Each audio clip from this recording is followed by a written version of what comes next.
வணக்கங்க. இன்றைக்கி கொஞ்சம் கத்திரிக்காய் இருக்குது, அறுவடை பண்ணிக்கலாம். பெருசாகிடுச்சு.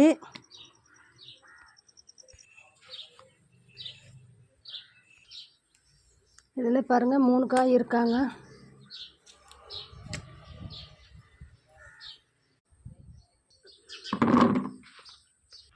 இதுலேயும் பாருங்கள் எத்தனை காய் இருக்காங்க. கத்திரிக்காய் காலையில் சாப்பாடு செஞ்சுட்டு பருப்பு ரசம் அப்புறம் கோஸ் பொரியல். இந்த கருப்புக்காயில் இன்றைக்கி ஏகப்பட்ட காய் இருக்காங்க. இது எல்லாத்தையுமே பறிச்சிடலாம்.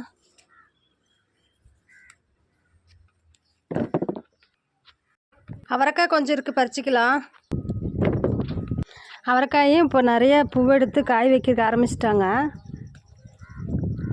இதுலேயும் பாருங்கள் எத்தனை காய் இருக்காங்க. அவ்வளோதான். இந்த வீடியோ பிடிச்சா லைக் பண்ணுங்கள், சப்போர்ட் பண்ணுங்கள். பாய்.